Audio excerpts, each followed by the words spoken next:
Hi everyone. So, planning to start with fixed income series, but fixed income में directly Q&A करेंगे तो काफी candidates लोग को फ्रिक्शन वैसे भी रहता है फिक्स्ड इनकम में. So thought of just before starting Q&A, let's give a quick give time to quick revision. और रिवीजन कैसे करेंगे? कोर का जो समरी रहता है ना, वो समरी में ना बहुत इंपॉर्टेंट इंपॉर्टेंट पॉइंटर्स रहते हैं. तो अभी के टाइम में वो एक बार इंपॉर्टेंट पॉइंटर्स भी आप गो थ्रू कर लेते हो ना, तो आपको पूरा का पूरा चैप्टर का पिकअप आ जाता है. Always make a habit. अगर आपके पास टाइम नहीं है, और इनफैक्ट मे 23 कैंडिडेट्स के पास तो अभी जरा भी टाइम नहीं रहेगा, तो सब्जेक्ट्स को अगर आपको फास्ट पढ़ना है ना, जिससे कि रिवाइज भी हो जाए और आपको कॉन्फिडेंस भी आपका बूस्ट हो जाए, तो go to the summary core का end just read the points. आपको बहुत सारा पॉइंट्स रिकलेक्ट हो जाएगा. एंड देन उसके बाद डायरेक्टली सम सॉल्विंग मोड में आ जाओ. ठीक है? सो वो हम साथ में करते हैं. कोर का फिक्स्ड इनकम का we are going to start with introduction to fixed income valuation.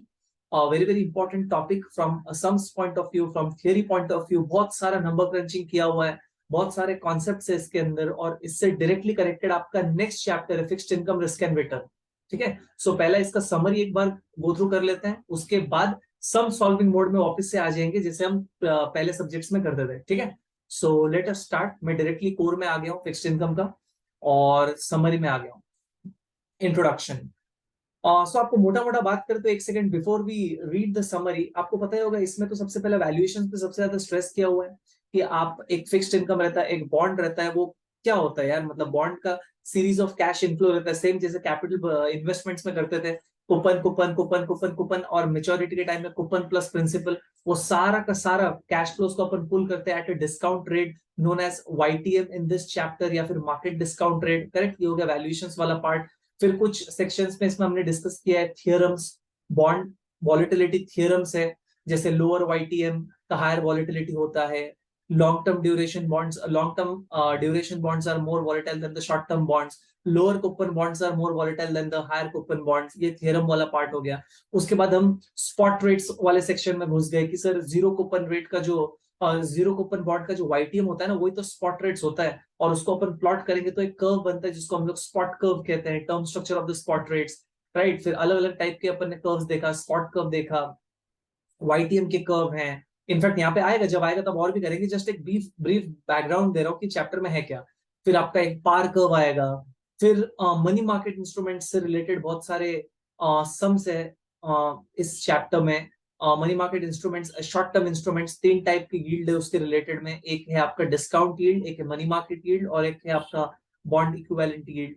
And then moving ahead towards the end, अपन ने देखा कि जो बॉन्ड से अपने को एक यील्ड चाहिए रहता है ना, उसको डिकम्पोज किया जा सकता है into benchmark spread and plus आपका अदर स्प्रेड में. आपको जो एक्स्ट्रा है ना, benchmark spread plus other spread वाला वाला पार्ट है, वो अदर स्प्रेड को फिर से डिकम्पोज अपन ने किया कि because of credit risk premium, liquidity risk premium, maturity risk premium.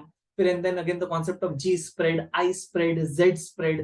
फिर जैसे ही Z स्प्रेड आया, थोड़ा सा Z स्प्रेड को हमने क्रिटिसाइज करते हैं इस टॉपिक में, क्योंकि वो Z स्प्रेड कहता है zero volatility. But option embedded bonds जो होते हैं, जो towards the end of this chapter है, ऑप्शन एम्बेडेड बॉन्ड्स तो बहुत ज्यादा वॉलेटाइल होता है. राइट? क्योंकि उसके अंदर ऑप्शन छुपा हुआ रहता है, इधर कॉल ऑप्शन और पुट ऑप्शन. तो चैप्टर का ब्रीफनेस तो ये, ऑल्दो अपन एक भी पॉइंट डिस्कस नहीं किए अभी, बट कोई कहता है ना कि चैप्टर में क्या है, May 23 वाले, बस चैप्टर में तो यही तो करना है. अब उससे जुड़ा हाँ और एक भी है आपका जो full price of the bond, उसमें से अक्रूड इंटरेस्ट को माइनस करते हैं, एंड देन हम कंप्यूट करते हैं flat price of the bond, clean and dirty price का कॉन्सेप्ट, वेरी इंपॉर्टेंट. तो ये सारा का सारा चीज अपने को इसमें डिस्कस करना है. एक एक करके डिस्कस करते हैं. बहुत सारा पॉइंट्स पे अपन थोड़ा स्टॉप करेंगे, थोड़ा हो सके तो स्ट्रेच एक्सप्लेनेशन देंगे, वगैरह वगैरह. Let's see how it goes. ठीक है? तो चलो अब प्रॉपरली अपन डिस्कस करते हैं. बट याद रखना, सिंस ये रिवीजन वाला मोड है, तो मैं बहुत ज्यादा भी स्लो नहीं जा पाऊंगा. ठीक है ना? ओके, चलो. पहला पॉइंट क्या कह रहा है? Market discount rate is the rate of the return required by investors given the risk of the investment in the bond. Very very simple thing. बोल रहा है एक अगर बॉन्ड बहुत ज्यादा रिस्की है तो उससे रिक्वायर्ड रेट ऑफ रिटर्न ज्यादा चाहिए as compare to that bond जो कम रिस्की है.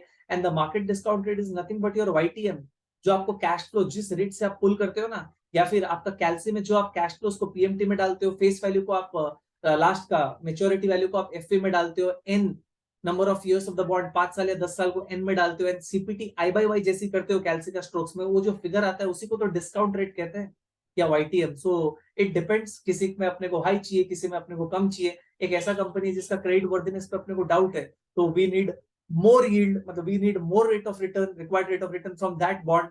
Right. So it's a general point, market discount rate. और ये जो बॉन्ड के केस में वाईटीएम अपन बोलते हैं, इक्विटी के केस में जो रिक्वायर्ड रेट ऑफ रिटर्न को अपन क्या कहते हैं? रिक्वायर्ड रेट ऑफ रिटर्न को आर ई कहते हैं, याद है, रिक्वायर्ड रेट ऑफ रिटर्न. और जो एक्चुअली अपने को मिलता है उसको ई आर कहते हैं, राइट. सो वैसे ही बॉन्ड के केस में भी आपको कुछ एक रिक्वायर्ड रेट ऑफ रिटर्न चाहिए, हाउएवर कैश फ्लो से जो अंदर आपको एक्चुअल में मिलता है उसको वाईटीएम कहते हैं. So E R and YTM are both same thing. Project के केस में required rate of return from a project is nothing but the cost of capital, KC, but the project actual में generate करता है उसको IRR कहते हैं. So E R, IRR, YTM are same thing, खाली context अलग अलग है. ठीक है. चलो पॉइंट नंबर 2. पॉइंट नंबर 2 में आपको ये डिस्कस करके रखा हुआ है कि premium bond, par bond and discount bond. अब ये इतना इजी चीज है ना. अब आप मेरे को बताओ, एक बॉन्ड का मैं स्ट्रक्चर दे रहा हूं कि face value suppose 1000, coupon rate 10% है. ठीक है. अब बाजार में अगर आप इस बॉन्ड को खरीदने जा रहे हो ना, जो प्राइस पे आप खरीद रहे हो वो प्राइस पे आपको अंदर ही अंदर रिटर्न मिल रहा है, सपोज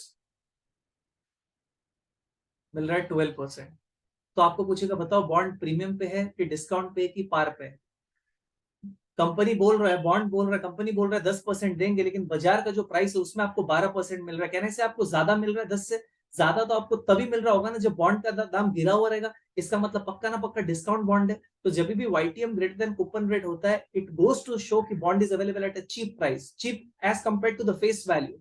अगर बॉन्ड का दाम बाजार में 1000 होता ना तो आपके घर में भी 10 आता. 1000 से कम है करके तो गिरे हुए दाम पे तो रिटर्न ज्यादा आ रहा है, इसलिए 12% आ रहा है. अब बाकी का पोएट्री आप समझ गए होंगे. अगर आपको सपोज वाईटीएम 9% आ रहा है, मतलब कंपनी 10% दे रहा है, लेकिन आप जो प्राइस पे खरीद रहे हो आपके घर में 9% आ रहा है, इसका मतलब डेफिनेटली बाजार में प्राइस 1000 से भी ज्यादा है, कि ज्यादा दाम पे खरीदेंगे तभी तो घर पे रिटर्न कम आएगा. So it's very easy. YTM greater than coupon rate, bond is at trading at discount. YTM less than coupon rate, bond is trading at premium. और अगर सपोज 10% ही मिल रहा है, कंपनी बोल रहा है 10% देंगे, और बाजार में जो प्राइस में बॉन्ड ट्रेड हो रहा है ना वो प्राइस पे अगर तुम खरीदोगे तो तुमको भी 10% मिल रहा है, इट गोज टू शो कि that bond is trading at पार.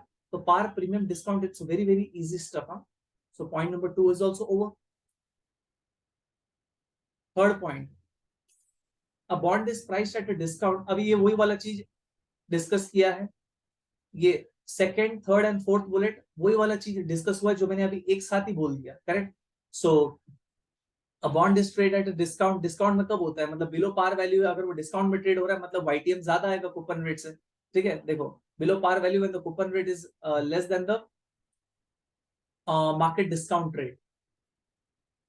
वही मतलब मार्केट डिस्काउंट रेट, यील्ड आपको ज्यादा आ रहा है 12%, और कूपन रेट कितना है 10%, आपको ज्यादा मिल रहा है, that goes to show bond is trading at discount. अब the amount of any premium or discount, ये बोलना ये चाह रहा है. सपोज आप ऐसे कर लो, ये वाला एग्जांपल लेते हैं, फेस वैल्यू. एक बार पहले तो लाइन पढ़ लेते हैं, इसका मतलब क्या है. The amount of any premium or discount is the present value of the excess or deficiency in the coupon payment relative to YTM. अब ये लाइन पढ़ के थोड़ा सा हेवी लगेगा बट हेवी है नहीं. बोलना ये चाह रहा है, सुनो. फेस वैल्यू 1000 है, राइट. अब कूपन रेट सपोज 10% है. ओके. सपोज आपको ये बॉन्ड से वाईटीएम अंदर ही अंदर मिल रहा है 12%. करेक्ट. सो ये बोल रहा है ना the amount of any premium or discount. अब मेरे को बताओ, इतना डिटेल्स देख के आप खुद सोचो कि बॉन्ड डिस्काउंट में ट्रेड हो रहा होगा कि प्रीमियम में. सोचने का तरीका कि यार मेरे को जो घर में मिल रहा है वो वाईटीएम है, ज्यादा मिल रहा है as compare to coupon rate. अगर मेरे को ज्यादा मिल रहा है इसका मतलब पक्का भी बॉन्ड किस पे ट्रेड होता होगा? डिस्काउंट में. तो बोल रहा हूँ डिस्काउंट क्या है? वो डिस्काउंट ये है कि आपको एक्स्ट्रा कितना मिल रहा है? 2%. तो 2% तो 1000 कितना होगा आपका? 20. सो 20 को अगर आप पुल करोगे ना, एक वैल्यू आएगा 1000 में से, वो जो प्रेजेंट वैल्यू डिडक्ट कर दोगे ना, वही आपका आ जाएगा प्राइस.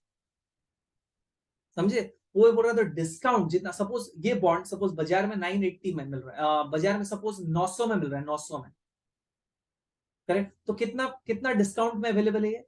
1000 फेस वैल्यू है, लेकिन बॉन्ड अभी जो दाम चल रहा है 900 पे चल रहा है, तो 100 के डिस्काउंट पे. तो बोल रहा है this 100 is nothing but the present value of that benefit you are getting. Benefit कितना है? 20. क्योंकि आपको तो घर पे 12% आ रहा है. अगर आप 20 को प्रेजेंट वैल्यू करोगे ना तो उसका प्रेजेंट वैल्यू आपका 100 ही आएगा, और उतना ही तो डिस्काउंट में चल रहा है बॉन्ड. वो वाला लैंग्वेज बोल के रखा हुआ है. यू कैन टेक नंबर्स और आपको इजीली मिल जाएगा. ठीक है. ओके. सो अभी तक अपन ने कुछ नहीं डिस्कस किया, एक वाईटीएम के बारे में डिस्कस किया और एक रिलेशनशिप के बारे में डिस्कस किया कूपन रेट और वाईटीएम के केस में। एक बार रिवाइज करें, market discount rate is the rate जिससे अपन कैश फ्लो को पुल करते हैं।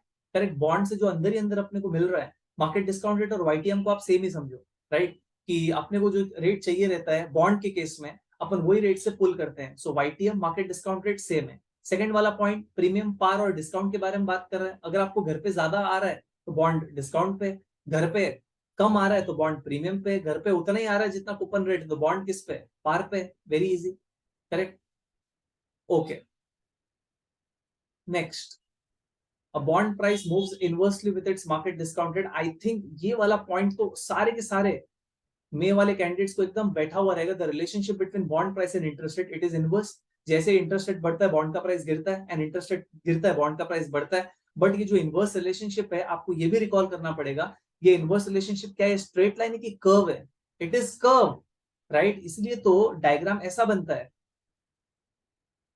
ये आपका इंटरेस्ट रेट है, ये आपका प्राइस है। The relationship between bond price and interest rate is not a straight line, it is curve. और कर्व क्या बताता है? कर्व ये बताता है कि अगर इंटरेस्ट रेट गिरता है तो बॉन्ड का प्राइस जोर से बढ़ता है, एंड इंटरेस्ट रेट अगर बढ़ता है तो बॉन्ड का प्राइस धीरे से गिरता है। देखो कर्व, अब इमेजिन करो ये कर्व, इससे क्या हो रहा है कि देखो बढ़ते हुए, और ये वाला वाई एक्सिस आपका प्राइस है, और प्राइस, और एक्स एक्सिस आपका इंटरेस्ट रेट है। कि इंटरेस्ट रेट जैसे ही गिरता है बॉन्ड का प्राइस तो बढ़ता है लेकिन जोर से, और इंटरेस्ट रेट जैसे ही बढ़ता है बॉन्ड का प्राइस गिरता है धीरे से। तो अगर आप बॉन्ड होल्ड कर रहे हो तो ये फीचर अच्छा फीचर है कि खराब फीचर है? डेफिनेटली अच्छा फीचर है। सोचो ना, कोई आप ऐसा एसेट होल्ड कर रहे हो जिसका वैल्यू बढ़ता है, जोर से बढ़ता है, और गिरते वक्त धीरे से गिरता है। Don't you think it's a favourable feature? इसीलिए इसको कहते हैं positive convexity. Positive convexity,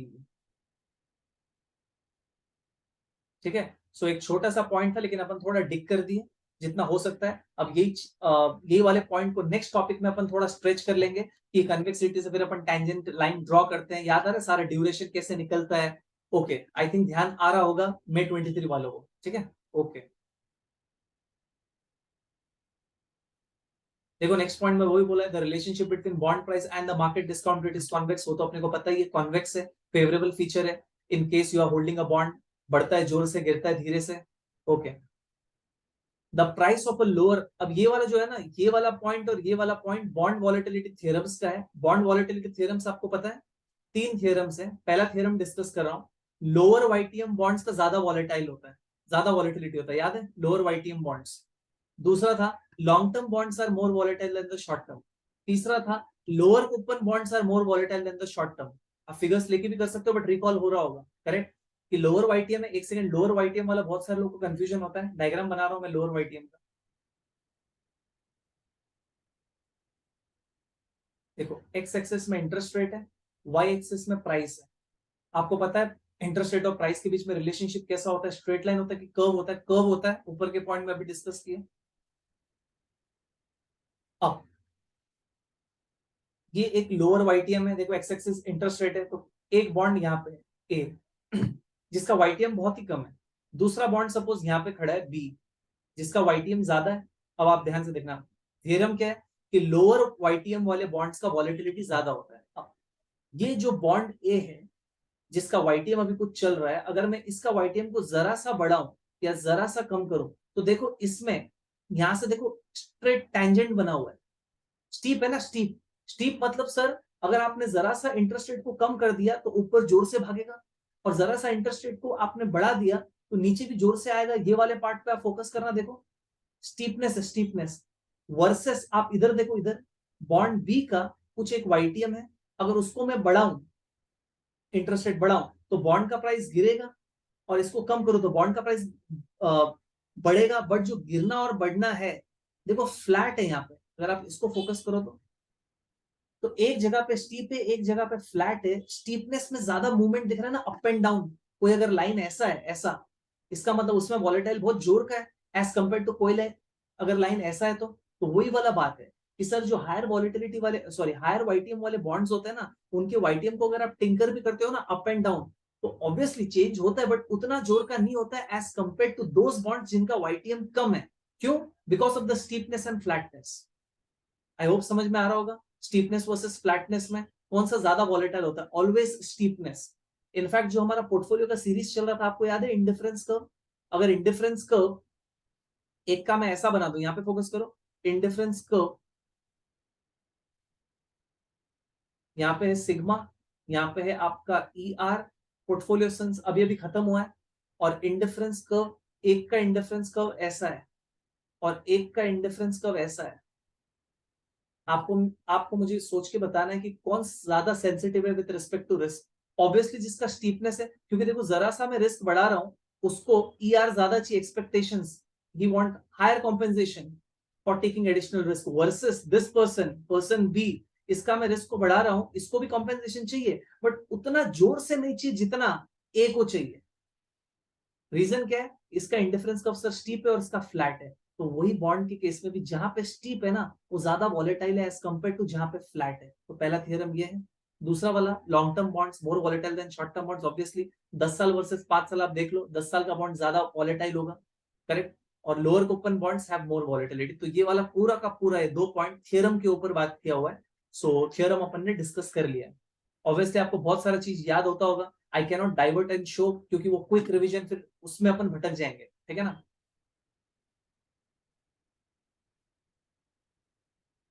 next क्या था?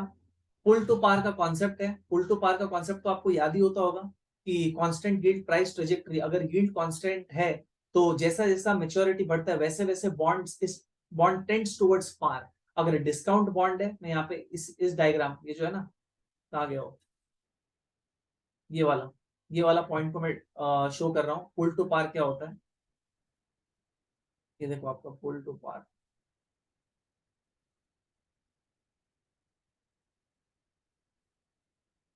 ये आपका एन है, ये एक, यहाँ पे प्राइस लिख रहा हूं मैं, ये एक पार बॉन्ड है, यहाँ पे एक प्रीमियम बॉन्ड है, यहाँ पे एक डिस्काउंट बॉन्ड है, करेक्ट। तो जैसा जैसा एन बढ़ते जाएगा वैसे वैसे सारे के सारे बॉन्ड्स लोग पार की तरफ आना चालू हो जाएंगे। ये तो पार में ही था। ये जो प्रीमियम बॉन्ड है देखो, इसका प्रीमियम डिमिनिश हो रहा है। ये जो डिस्काउंट बॉन्ड है देखो, इसका डिस्काउंट खत्म होते होते होते होते होते होते ये पार की तरफ पहुंच रहा है, और ये है आपका पार वैल्यू। तो ये एक फीचर है, ऑब्वियसली अब डाइवर्ट करके प्रूफ नहीं कर सकते, बट आपको ध्यान रखना है कि यस, बॉन्ड चाहे प्रीमियम में हो चाहे डिस्काउंट में हो, if the yield is constant, if we are assuming that the yields are constant, then the bond will tend towards par value, whether premium हो या discount हो, ठीक है। सो वही बोला है, no default premium, assuming no default, premium and discount bond prices are pulled to par as maturity nears, ठीक। Okay, फिर आ गया आपका spot rate. What is spot rate? You must be knowing spot rate निकलता कैसा है। Spot rate is nothing but the discount rate for the single cash flow. क्या है? Zero coupon bond, एक साल का जीरो कूपन बॉन्ड है। Zero coupon bond मतलब कोई प्रीमियम नहीं है, सॉरी कोई भी कूपन नहीं है। तो आज वो इशू होगा डिस्काउंट में, और आपको मेच्योरिटी में क्या देगा? वो पार वैल्यू। सपोज एक जीरो कूपन बॉन्ड है एक साल का, जो आज इशू हो रहा है 900 पे, और एक साल बाद आपको 1000 दिया जाएगा। तो आप आज 900 दोगे, आपको 1000 मिलेगा। अंदर ही अंदर जो आपको मिलेगा ना, कैलसी वाइज आप कैसे करोगे? 900 प्लस माइनस पीवी, 1000 एफवी, 1 को एन में डाल दोगे, पीएमटी तो जीरो है, ओपन है नहीं, सीपीटी आई बाई वाई करके जो आपको यील्ड आएगा ना, वही तो S1 है। वैसे 2 साल का जेडसीबी तो कैसे करेंगे? कुछ नहीं, प्राइस को पीवी प्लस माइनस में डाल देंगे। 2 साल बाद जो आपको मिलने वाला है वो एफवी, एन को 2, सीपीटी आई बाई वाई जो आप करोगे वो आपका S2 है। तो जो भी स्पॉट रेट से वो निकलता कैसे? जीरो कूपन बॉन्ड का रेट है वो, करेक्ट। तो spot rate is nothing but a discount rate for pulling the single cash flow. और सिंगल कैश फ्लो कौन से बॉन्ड में होगा? जीरो कूपन बॉन्ड में। सो और यही स्पॉट रेट्स को अगर हम प्लॉट करके और ग्राफिकल रिप्रेजेंटेशन करेंगे स्पॉट रेट्स का, तो वो बन जाएगा आपका स्पॉट कर्व, ठीक है। Okay, spot rate is the yield to maturity on the zero coupon bond, ठीक है। और yield to maturity can be approximated as the weighted average of the underlying spot rate. ये बोलना ये चाह रहा है, ध्यान से सुनना। सपोज ये बोल रहा है वाईटीएम एक एवरेज है स्पॉट रेट्स का, तो ऐसे समझ में नहीं आएगा। एक्चुअली वाईटीएम एक कॉम्प्लेक्स एवरेज है स्पॉट रेट्स का। बोलना मैं ये चाह रहा हूं कि suppose face value of the bond is 1000, correct. 3 साल का बॉन्ड है, N is 3, right. And coupon rate से फॉर एग्जाम्पल 10%, राइट। और सपोज आपको टर्म स्ट्रक्चर देके रखा हुआ है, S1 से फॉर एग्जाम्पल 8%, S2 9%, S3 से फॉर एग्जाम्पल 10.5%, करेक्ट। तो इस बॉन्ड का अगर आपको प्राइसिंग निकालना है तो आप प्राइस कैसे निकालते हो? सबसे पहले तो कैश फ्लो, बॉन्ड का प्राइस का मतलब क्या होता है? सारे फ्यूचर कैश फ्लो को पुल करना। तो एक बार कैश फ्लो अगर आप इमेजिन करोगे, so price is equal to, पहले साल में कहना है इसे 100 खड़ा है, इसको एक रेट से पुल करेंगे, प्लस दूसरे साल में भी 100 खड़ा है, प्लस तीसरे साल में 100 प्लस 1000 खड़ा है, 1100, इसको पुल करेंगे, स्पॉट रेट्स दे के रखा हुआ है, तो पहले साल का रेट से 1 प्लस S1 कहने से 1.08, याद आ रहा है?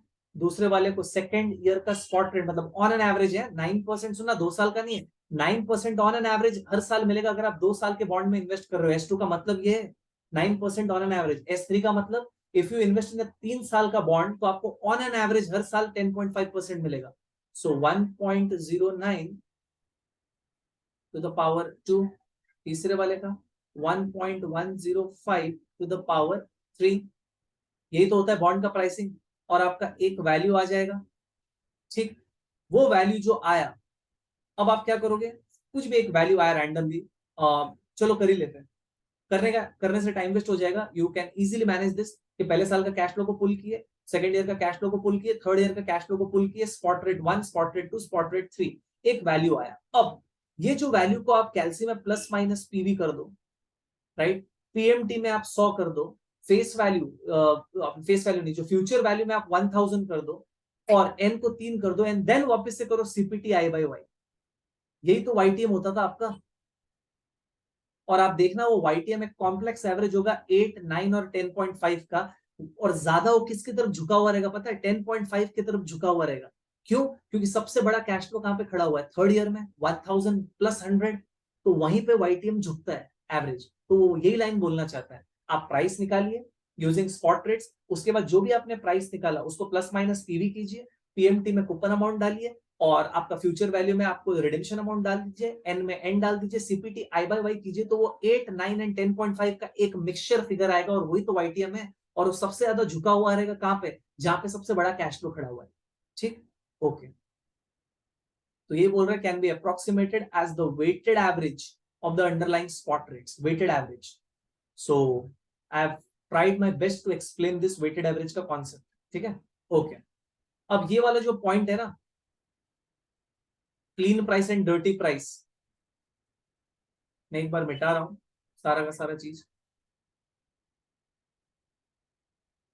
Clean price and dirty price का कॉन्सेप्ट जो है वो बहुत ही इजी है। बेसिकली आपको ये देखना है कि it is nothing but the valuation of bonds in between the coupon dates, correct. एक बार मैं थीमेटिकली डिस्कस कर देता हूं क्या बोलना चाह रहे हैं इन लोग, आपको रिकॉल हो जाएगा। लैंग्वेज पढ़ के सेंस नहीं है, वैसे ही डिस्कस कर लेते हैं। जनरली हमारा हैबिट है कि बॉन्ड को अपन वहीं पे प्राइस करते हैं जहां पे कूपन खड़ा होता है। नहीं, सपोज एक सेमी एनुअल बॉन्ड है 5 साल का, सेमी एनुअल मतलब पीरियड्स कितना हो गया 10, और सपोज वो कूपन देता है 30th जून, 30th जून में एक कूपन देता है 30th जून। नेक्स्ट कूपन कहां पे खड़ा है? 31st दिसंबर, फिर से जून, फिर से दिसंबर। तो हमारा हमेशा हैबिट है, अगर अपने को यहाँ पे खड़ा कर दिया और बोला यहाँ पे वैल्यूएशन करो, और सपोज 5 साल का बॉन्ड है, करेक्ट, तो 10 पीरियड्स है, लेकिन यहाँ पे वैल्यू करना है तो एन को 9 पीरियड्स डालते हैं, याद आ रहा है? हाउएवर इन लोग अपने को ना यहाँ पे वैल्यूएशन करने नहीं बोलेंगे, इन लोग कहीं तो एक खराब डेट्स पे लेके जाएंगे आपको। से फॉर एग्जाम्पल इन लोग बोलेंगे कि आप 25 जुलाई में खड़े हो सपोज, और आपको बोलेंगे 25 जुलाई को बॉन्ड का प्राइस क्या होगा, अब वैल्यू करो, तो यहां से तो बहुत हड़बड़ी हो जाएगा। तो इसका शॉर्टकट ये है कि जहां पे भी वो वैल्यू करने बोल रहा है ना, आप उसके एक पीरियड पीछे चले जाओ। सिंस 25 जुलाई को बोल रहा है तो एक पीरियड पीछे, जहां पे एक पीरियड पीछे कूपन डेट, तो उसके पीछे कूपन कहां पे खड़ा है? 30th जून में। तो आप 30th जून के हिसाब से वैल्यू करो। तो कुछ नहीं, जो भी बॉन्ड का डिटेल्स दिया रहेगा, आप एफपी में क्या डाल दोगे? बॉन्ड का रिडेम्पशन अमाउंट। एन में क्या डाल दोगे? सिंस ये वाले केस में 5 साल का बॉन्ड था और सेमी एनुअल बॉन्ड है, तो वैसे तो 10 पीरियड होता है। अगर हम फर्स्ट डेट पे 1 जैन में खड़े होते तो 10 पीरियड डालते थे। हाउएवर अब 30th जून में खड़े हैं, एक कूपन में खड़े हैं, तो आगे 9 कूपन खड़ा है ना, 31 दिसंबर एंड देन 30th जून, तो 9 डाल देंगे। तो बेसिकली एक पीरियड पीछे आके वैल्यूएशन 30th जून में हम करेंगे। रिकॉल आ रहा होगा क्या करना है आगे? ओके, यहाँ पे आपका एक वैल्यू आएगा। अब सिंस अपने को वैल्यूएशन 30th जून में तो नहीं चाहिए, अपने को वैल्यूएशन 25 जुलाई में चाहिए। ऑब्वियसली ज्यादा स्ट्रेस मत लेना, एक सेकेंड, कि जो भी हम रिवाइज कर रहे हैं Q&A सेशंस तो आने ही वाला है, तो Q&A सेशंस में तो वापस से प्रैक्टिस हो जाएगा, लेकिन यहाँ पे मैं डाइवर्ट करके Q&A में नहीं जा सकता हूँ, वो जब सेशन करेंगे तब वहां पे करेंगे। ओके, तो सिंस हमारा वैल्यूएशन 30 जून में आ गया और अपने को वैल्यू कब चाहिए 25 जुलाई को, तो यहां से वैल्यू को आगे भेजना पड़ेगा अपने को, करेक्ट। तो कुछ नहीं, आगे भेजने का तरीका क्या है, जून से जुलाई, तो 25 डे 25 डेज आगे आपको जो भी रेट दिया रहेगा वाईटीएम, सपोज 6 महीने का सपोज ऐसा दे दिया है 6% पर एनम कंपाउंडेड सेमी एनुअली, तो 6 महीने का रेट क्या हो गया 3%।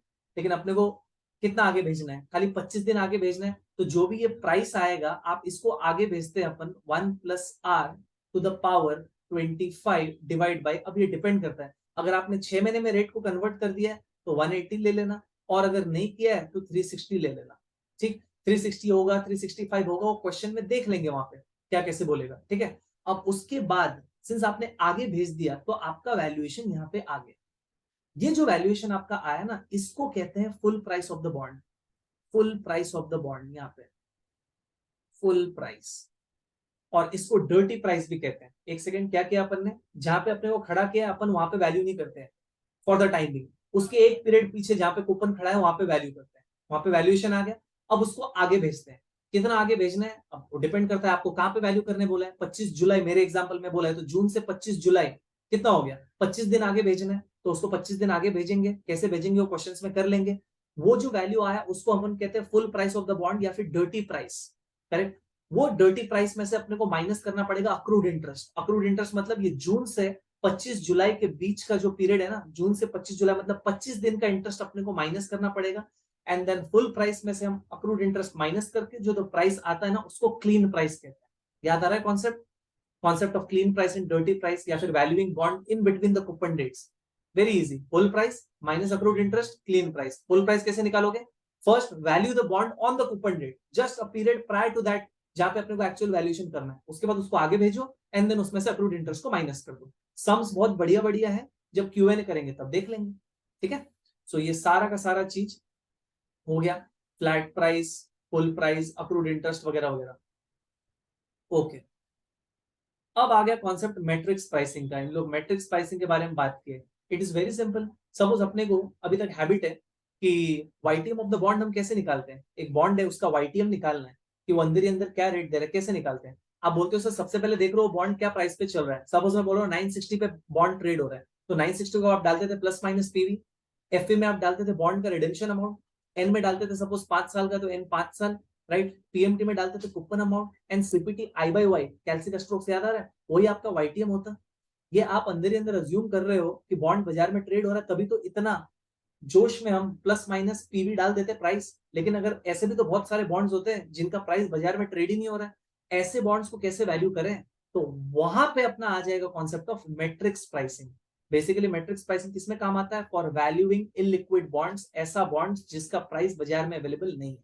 कैसे करेंगे, सपोज एक 5 साल का इलिक्विड बॉन्ड है जो बाजार में ट्रेड ही नहीं होता है, राइट, उसको वैल्यू करना है, तो कैसे करेंगे अपन, क्या वो बॉन्ड का अपने को कूपन रेट मिल जाएगा, बॉन्ड का फीचर्स आपको मिल जाएंगे, बॉन्ड कितने साल का है वो मिल जाएगा, बॉन्ड का कूपन रेट मिल जाएगा मतलब कूपन अमाउंट मिल जाएगा, कैलसी का स्ट्रोक प्राइस सुनना तो एन मिल जाएगा, पीएमटी मिल जाएगा, एफवी मिल जाएगा।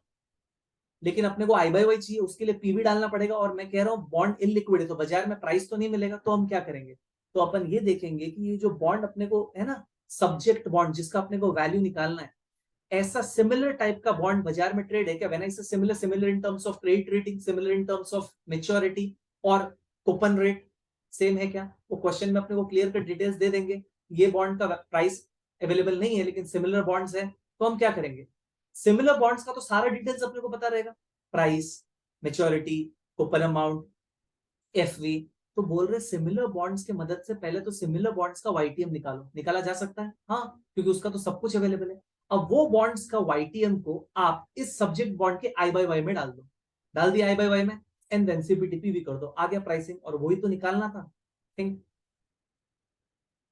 लेकिन सपोज ऐसा हो गया तो कि अपने को 5 साल के इलिक्विड बॉन्ड का प्राइस निकालना है, लेकिन बाजार में जो लिक्विड बॉन्ड है वो एक 4 साल का अवेलेबल है और 6 साल का अवेलेबल है, तो अपन क्या किए, 4 साल के बॉन्ड का वाईटीएम निकाल सकते हैं, 6 साल के बॉन्ड का YTM निकाल सकते हैं, लेकिन अपना जो लिक्विड बॉन्ड है वो 5 साल का है। और ये तो 5 साल में आएंगे कैसे? वहां पे अपन टेक्निक यूज करने वाले interpolation technique. Obviously question solve करते हो तो डेफिनेटली करेंगे कि 4 साल का 10% है, 6 साल का 12% है, तो 4 का 10 है, 6 का 12 है, तो कुछ ना कुछ ऐसा इंटरपोलेशन करके 5 साल का निकालेंगे। और 5 साल का जैसे ही रेट आ गया उसको कैलसी के I/Y में डालेंगे एंड देन CBT-PB करके वापस से लिक्विड बॉन्ड का प्राइस निकाल लेंगे।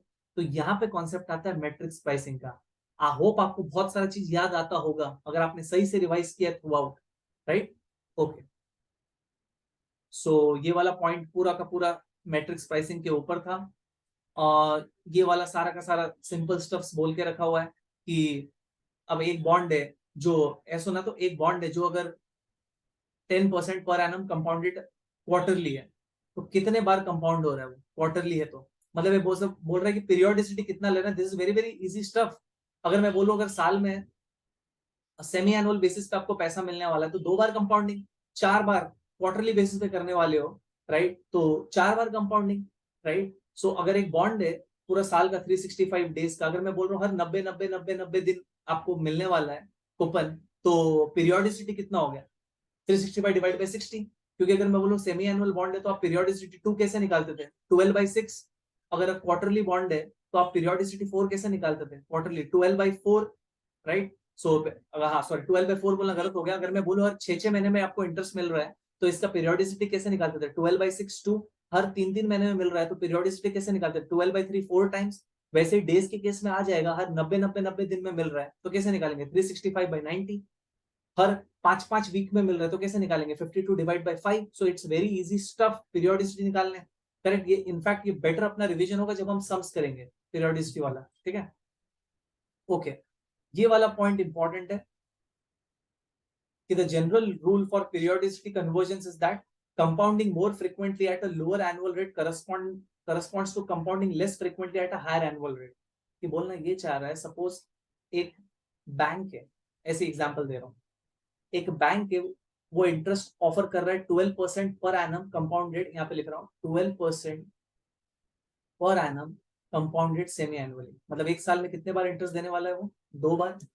तो बोल रहा है कि दूसरा एक बैंक है जो इंटरेस्ट आपको दे रहा है कुछ परसेंट पर एनम कंपाउंडेड क्वार्टरली, करेक्ट?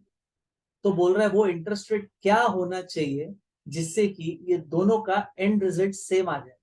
मतलब आप ये वाले केस में all the CFA level 1 candidates are efficient enough to solve this. अगर एक बैंक 12% पर एनम कंपाउंडेड सेमी एनुअली दे रहा है तो आपका 1 रुपए 1 साल बाद कितना बन जाएगा?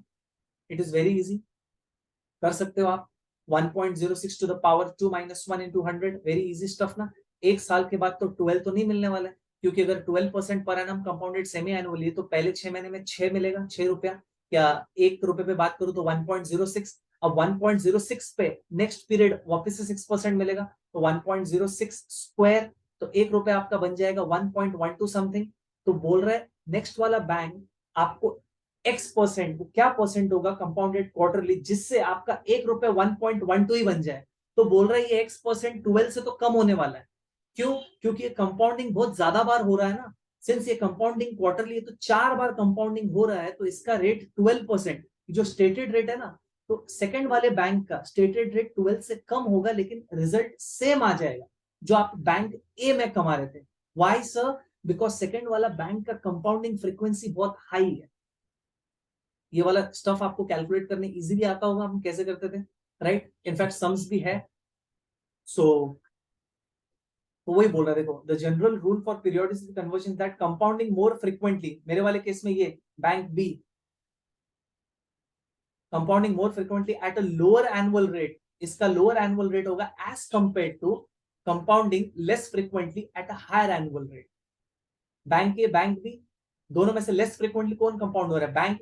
बैंक ए में 2 बार कंपाउंडिंग हो रहा है, बैंक बी में 4 बार कंपाउंडिंग हो रहा है। तो सिंस ये 4 बार कंपाउंडिंग हो रहा है तो बैंक बी का रेट कमती रहेगा तो भी चलेगा, वो 4 बार कंपाउंडिंग हो रहा है ना, वो मुकाबला कर लेगा बैंक ए का, राइट? जो कमती कंपाउंड हो रहा है, वही कह रहा है वो, ठीक है?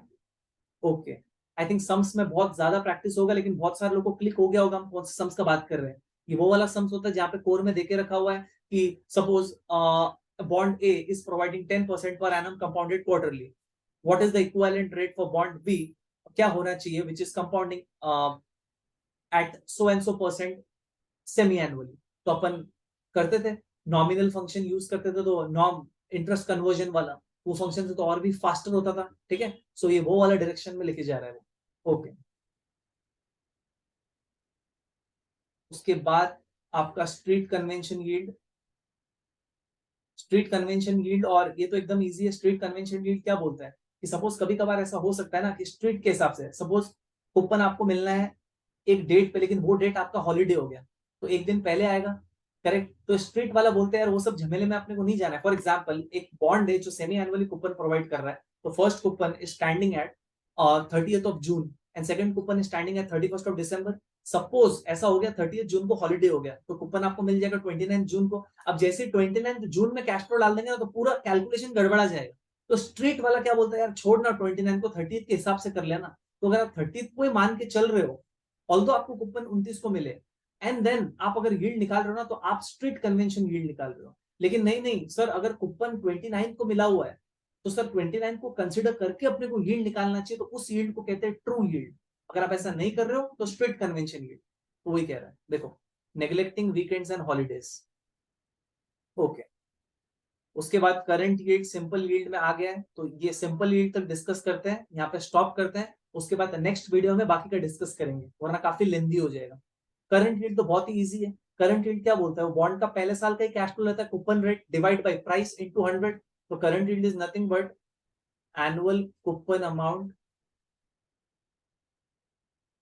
Divide by price into 100। तो करंट यील्ड तो बहुत ही, बोलता है ना एकदम, इसको हम क्रिटिसाइज कर सकते हैं, क्योंकि ये बॉन्ड का पहले साल का coupon divide by price into 100 करता है। बोलता है ये करंट यील्ड है और इसके बेस पे डिसाइड करेंगे। भाई कैसे करेंगे, बाकी कैश फ्लोस क्यों नहीं कंसिडर कर रहे हो आप, राइट। सो ये इसका एक ड्रॉबैक है। तो देखो, is the annual coupon payment divided by the flat price. Flat price क्यों बोल के रखा हुआ है, बॉन्ड बाजार में जो ट्रेड होता है ना, that is x coupon. X coupon मतलब फ्लैट प्राइस, याद है, full price minus approved price, and उसके बाद जो आता था फ्लैट प्राइस। बाजार में बॉन्ड फ्लैट प्राइस पे ट्रेड होता है, तो जब मैं प्राइस बोल रहा हूँ ना, it is like flat price not full price, correct. तो ये इसको नेग्लेक्ट क्या करता है, ये rate of return, the time value of money, सारा का सारा चीज तो ये नेग्लेक्ट ही कर रहा है। कैपिटल गेन वगैरह सब चीज नेग्लेक्ट कर रहा है। इसको तो खाली मतलब है पहले साल का coupon amount divide by price. So simple yield, simple yield हमारा अकाउंटिंग मेजर कुछ नहीं करता ये। सिंपल यील्ड, सपोज अगर ऐसा है कि आपने बॉन्ड, राइट, 1000 पे खरीदा, और 5 साल बाद सपोज 1200 में बेच दिया, और आपको सपोज 10% कूपन मिल रहा है। तो ये बोलेगा सिंपल यील्ड कैसे निकालेंगे, तो आपको ऑन एन एवरेज हर साल कितना मिला, तो कैसे करेंगे, तो सर हर साल आपको 100 मिल रहा था, सिंस 5 साल है, सपोज 5 years, आपने 1000 का चीज 1200 में बेच गया, तो आपका कैपिटल गेन 200 है, वो 200 को भी अमोर्टाइज कर देगा स्ट्रेट लाइन बेसिस पे, plus 200 is for 5 years divide by 5, the whole divide by price ले लेगा। अब प्राइस या तो एवरेज प्राइस ले लेगा, या तो आप जितने में खरीदा था उतने में ले लेगा। जनरली वो एवरेज प्राइस लेता है, एवरेज प्राइस। तो ये ऐसा अगर आप कर रहे हो ना, तो आप क्या कर रहे हो, सिंपल यील्ड। करेक्ट, देखो, इज द करंट यील्ड, मतलब ये जो कूपन वाला part, plus includes the straight line amortisation of discount और प्रीमियम, वही जो मैंने आपको बोला, simple yield. It's very easy. So यहाँ पे मैं स्टॉप कर रहा हूँ, इसका आगे वाला नेक्स्ट वीडियो में करेंगे। यील्ड टू वर्स्ट क्या होता है, फ्लोटिंग रेट क्या होता है। आई थिंक आपको ये यहाँ तक वाला पार्ट से बहुत सारा चीज रिकॉल हो गया होगा, ठीक है। सो यहाँ पे स्टॉप करते हैं, एंड देन नेक्स्ट वीडियो में मिलते हैं बहुत जल्द, ठीक है। चलो, थैंक यू एवरीवन।